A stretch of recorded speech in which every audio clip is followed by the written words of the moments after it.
Oi pessoal, tudo bem? Então vamos continuar, tentar entender o átomo de Bohr, agora a partir das evidências experimentais que a gente já tem ou já viu tanto no experimento do teste de chamas, quanto nas interpretações teóricas dos espectros da emissão de luz dos elementos. Tá? Então, o que a gente tem de dado experimental para interpretar? Bom, a gente viu que elementos diferentes emitem cores de luz diferente, ou seja, eles absorvem e emitem energias que têm comprimento de onda e frequência diferentes. Né? O teste de chamas mostrou isso para a gente. A gente viu que a luz é composta por diferentes componentes. E a gente sabe também que existem espectros, né, eletromagnéticos de diferentes elementos. Então aqui eu estou mostrando dois espectros, um de absorção e um de emissão. Né? O que seriam esses espectros? Bom, imagina que o espectro de absorção seja o seguinte: eu passo luz por um elemento químico e observo só aqueles componentes que passaram pelo elemento, ou seja, aqueles que os elementos não absorveram.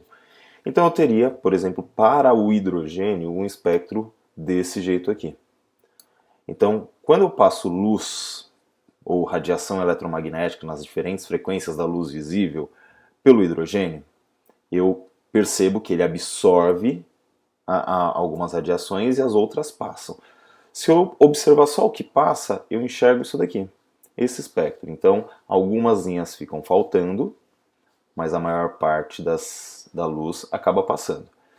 Se eu, na verdade, olho aquilo que ele absorveu, ou seja, a luz bateu no hidrogênio, uma parte foi embora, mas eu enxergo só aquilo que ele absorveu e depois reemitiu.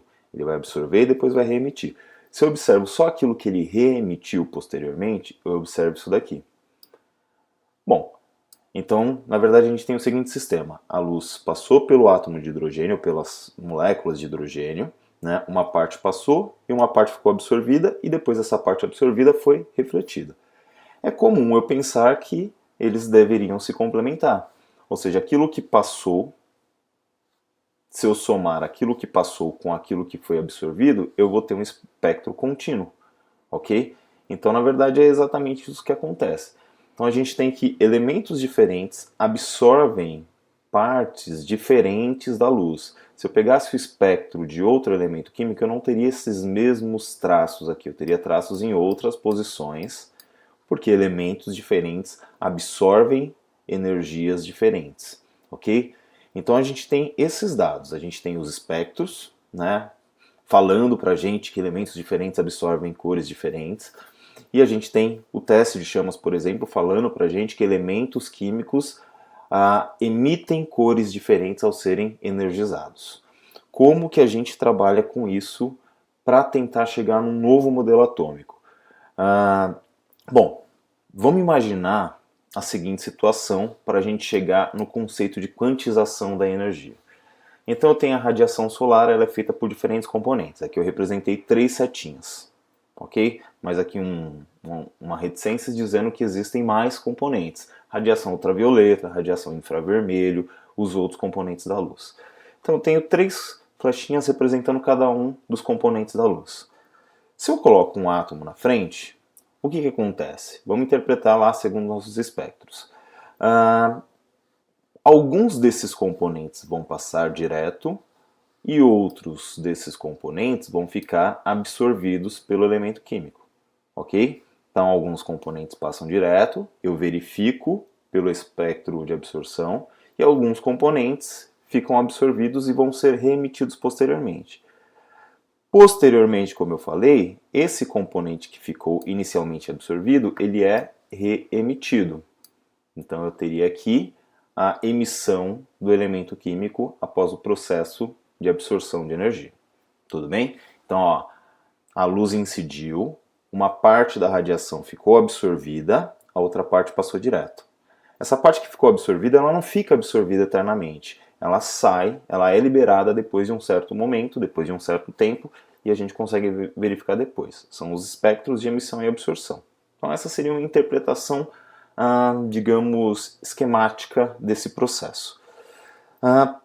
Para entender esse processo e para dar mais subsídios para a nossa interpretação, Um cidadão chamado Planck, em conjunto com outros vários pesquisadores, incluindo dentre eles o Einstein e outros cientistas da época, resolveram fazer uma proposição a respeito da natureza das ondas eletromagnéticas.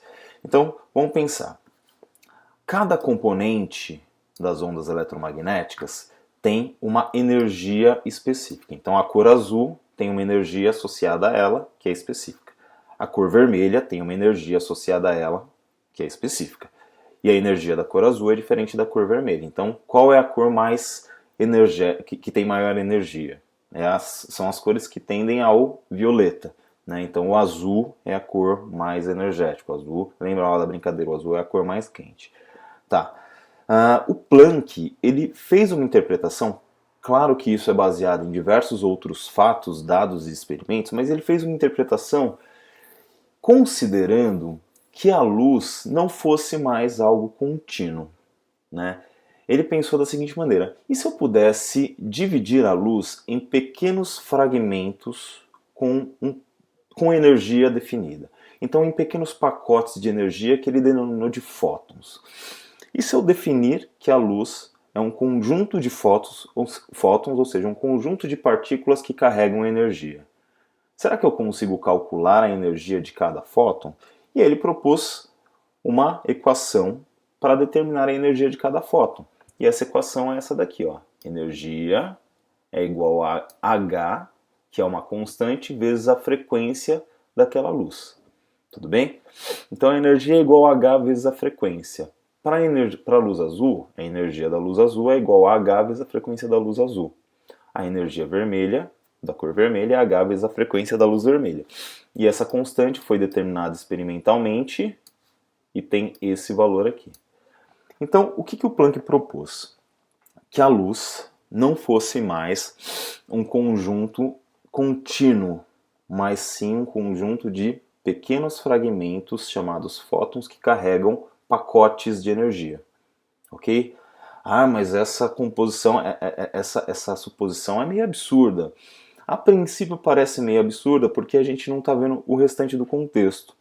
Mas a gente vai ver que essa explicação, ou que essa hipótese do Planck, ela levou e deu subsídios para o Bohr interpretar o porquê do átomo ser como o Bohr propôs que fosse. Tá? Então, nesse momento eu peço para vocês, acreditem em mim que o Planck propôs isso e que a energia pode ser considerada como pequenos pacotes de energia. Tá? Eu prometo que uma hora eu explico para vocês isso, como isso funciona de maneira mais clara. Tá? Mas então a ideia é, existem pequenos pacotes de energia do qual a luz é composto e esses pacotes carregam energia. Considerando esta quantização, ou seja, essa definição de que a energia é delimitada por fótons, ou que a radiação é dividida por fótons, a gente tem os seguintes dados agora. Átomos diferentes emitem cores de luz diferentes porque absorvem radiações com frequências diferentes. O teste de chamas e o espectro. E a energia das radiações é quantizada. Ou seja, a luz pode ser dividida em pequenos fótons e esses fótons carregam uma energia específica. Ok? Tá. Com esses dados aqui, o Bohr começou a tentar interpretar o átomo e tentar fazer uma nova suposição, um novo modelo para explicar como os elétrons estariam espalhados ao redor do núcleo do átomo, ou seja, como que a eletrosfera era subdividida. E aí, uma das suposições seria essa daqui. Imagina que eu tenho o núcleo do átomo, né, com cargas positivas e elementos neutros, que são os nêutrons. E uma das suposições foi, e se ao redor do átomo existissem órbitas ou níveis de energia? Como se fosse um sistema solar, em que eu tenho o Sol e os planetas circulando em órbitas, né? Em que cada planeta tem que ficar exatamente na sua órbita. Imagina que essas órbitas existissem ao redor do átomo e a gente vai chamar essas órbitas de níveis de energia. E os elétrons circulariam por esses níveis de energia ou por essas órbitas. Então eu tenho que o elétron, se ele estiver no primeiro nível, no nível mais próximo do núcleo, ele tem uma energia E eu tenho um segundo nível, que se ele estiver aqui ele tem uma energia maior. Se ele estiver no terceiro nível ele tem uma energia maior ainda. Bom, do nível 1 para o nível 2 eu tenho uma diferença de energia. Então eu tenho aqui uma energia associada ao nível 1 para o nível 2. Eu tenho uma energia associada para sair do nível 1 e ir para o nível 3, por exemplo. Bom, o nível 1 tem a menor energia. O nível 2 tem uma maior energia. O nível 3 tem maior energia ainda. Então, se eu quiser que o elétron saia do nível 1 e passe para o nível 2, ele precisa ganhar energia. Se eu quiser que o elétron saia do nível 1 e passe para o nível 3, ele precisa ganhar mais energia ainda. Tudo bem? O Bohr ele fez uma suposição que a princípio também não fazia muito sentido, mas que fazia sentido de acordo com a quantização de energia. O elétron não pode ficar num nível intermediário entre 1 e 2, por exemplo. É proibido que o elétron fique nesse nível aqui. Por que é proibido? Porque a energia é quantizada. A energia não pode ser dividida em metade, um quarto, um terço. Essa é a ideia do Planck. Então, a energia é dividida em pequenos pacotes. Eu posso pegar esse pacote e dividir no meio? Não, não posso. Então, a energia de um fóton ela é delimitada por um valor fixo e não pode ser dividida em frações desse valor. Ok? Então, essa foi a grande sacada do Planck. Como a energia de um fóton não pode ser dividida, então a energia dos níveis num átomo para o Bohr também não deveria poder ser subdividida. Então, ou o elétron está no nível 1 ou no nível 2. Não dá para ele estar no nível 1,5, 1,33, 1,66. Ou ele está no nível 1 ou ele está no nível 2. E como é que essa proposta ou essa hipótese ajuda a explicar todos os fenômenos que a gente viu anteriormente? Bom, imagina que você tem 3 radiações conjuntas chegando a um elemento químico. Então tem uma fonte de luz, uma fonte de radiação eletromagnética que fornece 3 comprimentos de onda, 3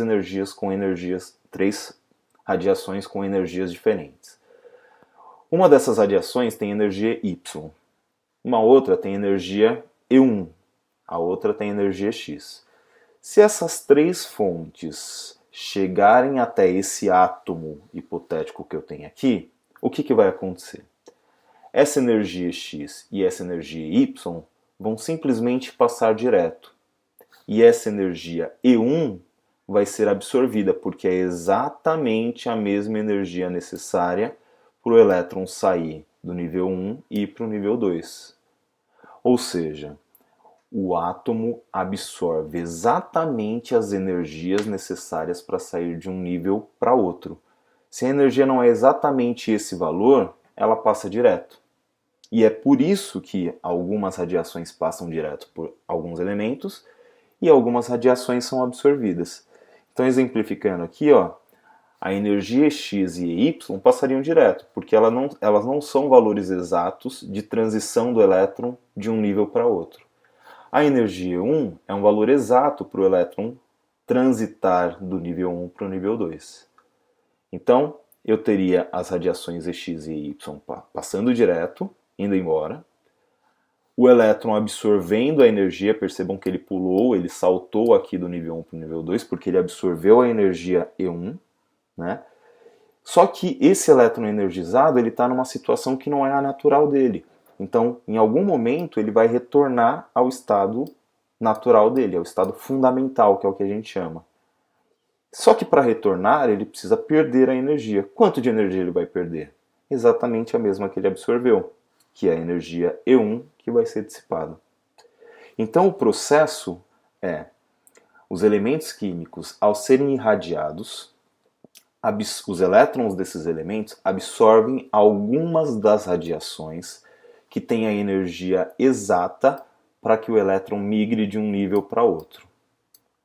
Tudo bem? As outras radiações passam direto. O elétron não absorve porque não é energia exata. E o elétron não pode ficar no meio do caminho. Ele só pode transitar entre 2 níveis específicos. Essa é a proposta, essa é a hipótese de Bohr. E a gente até hoje vai tentar provar o porquê essa proposta faz sentido. Né? E aí a gente vai descobrir mais para frente que não são bem níveis definidos, mas são níveis probabilísticos de se encontrar um elétron em uma região ou em outra. mas a proposta do Bohr foi essa. Considerando que Planck propôs que a energia é quantizada, então a eletrosfera do átomo também seria quantizada, ou seja, também estaria dividida em níveis discretos ou níveis fixos de energia, e eu não posso ter níveis intermediários. Tudo bem? E aí acontece um fenômeno bastante bacana, que é a excitação eletrônica. Né? O que seria a excitação eletrônica? Quando um elemento recebe radiação e a energia de uma das ondas eletromagnéticas é exatamente a energia para o elétron transitar de um nível mais baixo para um nível mais alto, o elétron sai do seu estado fundamental. Então o que é estado fundamental? É o estado natural do elétron, onde ele estaria sem receber aquela energia adicional. Ele sai do seu estado fundamental e vai para um estado que a gente chama de estado excitado, ok? Ou seja, ganhou energia. Quando o elétron ganha energia, ele vai para um nível mais elevado, e ao ficar num nível mais elevado, ele fica excitado. Esse é o termo que a gente usa. E ao perder essa energia, o elétron relaxa, sofre um processo de relaxamento e joga fora parte da energia que ele absorveu anteriormente. Essa energia que ele jogou fora é a energia que a gente enxerga quando um elemento é aquecido e emite luz. Então ele é aquecido, ele absorve a parcela de energia necessária para o elétron transitar. Quando ele relaxa, ele emite exatamente essa parcela. E por que elementos diferentes emitem radiações diferentes? Imagina que num núcleo eu tenha 40 cargas positivas e, portanto, na eletrosfera eu vou ter 40 cargas negativas. E no outro eu tenha 80 cargas positivas e, portanto, aqui eu vou ter 80 cargas negativas. Você concorda que a atração de 40 positivo com 40 negativo tem uma força e a atração de 80 positivo com 80 negativo tem outra força? Então começaram-se a supor que os níveis de energia em elementos que têm cargas diferentes deveriam estar em posições diferentes. Ou seja, um nível de energia de um elemento que tem mais prótons deveria ser diferente de um elemento que tem menos prótons e menos elétrons. Ou seja, elementos diferentes têm os seus níveis de energia diferentes. Então olha só, se eu pegar esse elétron aqui e ele transitar do nível 1 para o nível 2, é porque ele absorveu essa energia E1'. Ao retornar, ele vai emitir qual energia? Ele vai emitir a energia E1'. Essa energia aqui corresponde a uma cor, a um tipo de onda. Para o elétron desse segundo elemento, ele vai transitar e vai voltar. E vai emitir a energia equivalente a E1. Pelo tamanho aqui, ó, qual a energia maior? A energia E1' ou a energia E1? Se você olhar pelo tamanho, a energia E1' é maior. Então essa radiação é mais energética, corresponde a um tipo de cor. Essa radiação é menos energética, corresponde a um outro tipo de cor. Então elementos diferentes emitem cores de luz diferentes ou absorvem radiação diferente porque os níveis de energia que os elétrons transitam são diferentes. Ok? Então depende da quantidade de elétrons, da quantidade de prótons que o elemento tem, ele vai ter um nível com maior ou menor energia para os elétrons transitarem entre si. Ok? Essa foi a proposta. Então a proposta é, considerando que a luz é quantizada, que a luz é fornecida, é composta por pacotes de energia, o átomo, a eletrosfera do átomo também seria quantizado, ou seja, também seria dividido em níveis de energia com valores fixos. Cada elemento tem seus níveis de energia de acordo com a quantidade de prótons e elétrons que ele tem. E aqui, por exemplo, a gente tem uma ilustração, por exemplo, de níveis de energias ou de transições de energia. Então, eu tenho representado aqui 6 níveis de energia.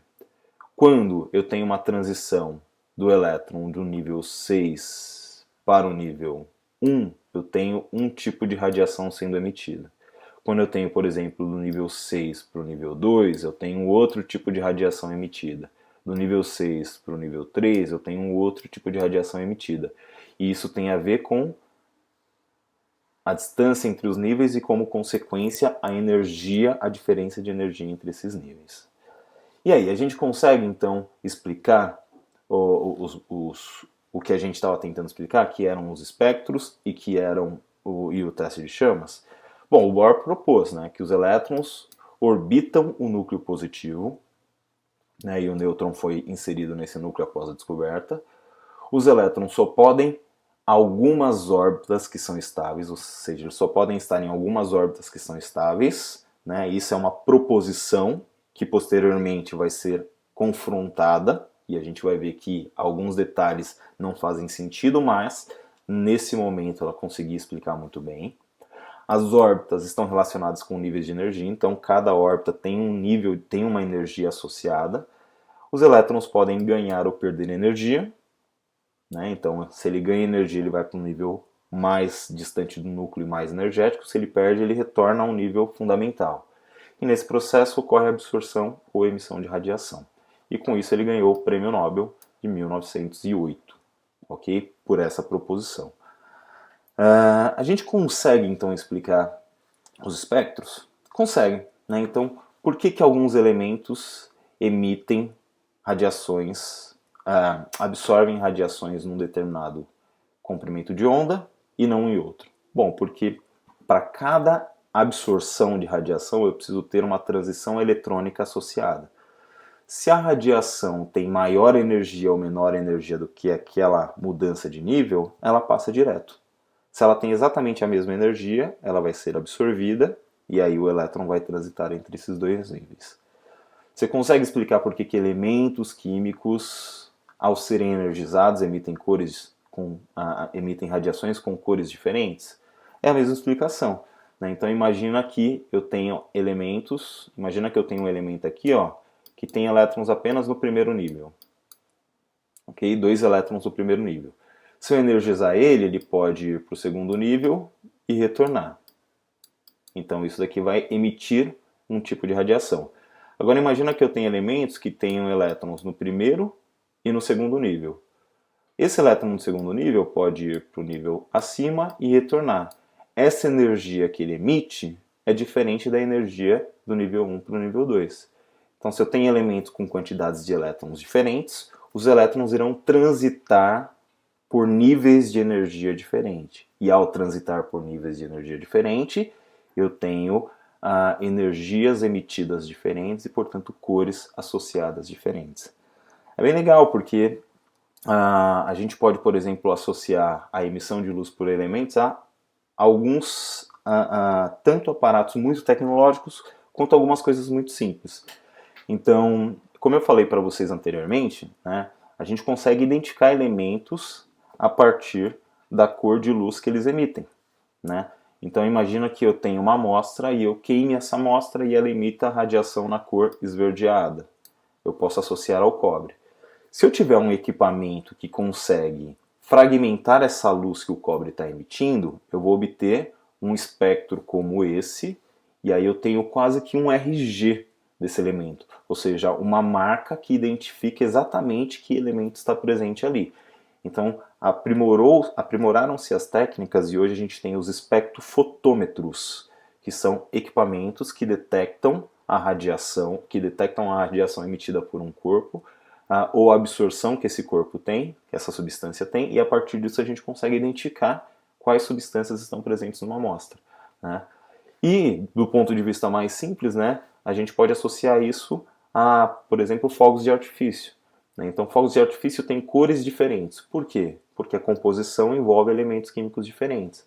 Então, quando tem um elemento químico, quando tem fogos de artifício com a cor vermelha, você pode associar ao cálcio, associar ao estrôncio, que são elementos que emitem esse tipo de coloração, né? Imagina, por exemplo, se você está lá no final de ano, no Réveillon, na praia de Copacabana, vendo a queima de fogos, né? Você pode até brincar com as pessoas que estão ao seu redor, você pode falar assim, ó, tá vendo aquela chama vermelha? É estrôncio, né? A pessoa vai ficar impressionada com você, né? Daí você pode falar assim para ela, porque o estrôncio, quando recebe energia, fica excitado, e ao relaxar, ele emite a energia na forma de luz, e essa luz é aquela que nós vemos, nós estamos vendo nesse exato momento. Olha que impressionante, né? Conhecimento químico fazendo parte ali do seu Réveillon. Não, claro que você não vai falar isso, mas a gente consegue associar essas transições eletrônicas a emissões de luz. Tudo bem? Bom, mas a gente quer mais, né? A gente nunca está satisfeito. Então eles começaram novos estudos, e os novos estudos buscaram agora tentar identificar qual é a energia associada a cada um desses níveis. Como é que eu calculo essa energia? Por quê? A gente não sabe a energia de cada nível, a gente sabe a diferença da energia do nível 2 para o nível 1, do nível 3 para o nível 1, do nível 4 para o nível 1, mas a gente não sabe exatamente qual é a energia de cada nível. Então, alguns passos posteriores foram determinar qual é a energia de cada nível. Beleza? Bom, para a gente fechar essa penúltima parte da aula de hoje, da aula dessa semana, o que isso tem a ver com painéis solares? Né? Então, duas perguntas vão ficar para vocês responderem e para vocês fazerem a tarefa que é para a semana que vem. Né? Então, o que isso tem a ver com painéis solares? O que o modelo de Bohr traz de novo que permite que a gente interprete o funcionamento de painéis solares? Para te ajudar a responder, eu quero que você pesquise a respeito do efeito fotoelétrico. Então, pesquise, busque informações a respeito do que é o efeito fotoelétrico, qual é a relação que o efeito fotoelétrico tem com o modelo de Bohr e com a quantização de energia, e aí você provavelmente vai conseguir responder o que tudo isso que a gente viu até agora tem a ver com painéis solares. Ok? Então, essas são duas questões que vão fazer parte da tarefa que você vai ter que me entregar até a semana que vem, a tarefa de acompanhamento dessa semana. Perfeito? O próximo vídeo vai só trabalhar um pouquinho com questões energéticas, né, e a gente vai ilustrar um pouquinho dos cálculos que são possíveis de serem feitos com essas fórmulas que a gente viu e com essas relações que a gente viu.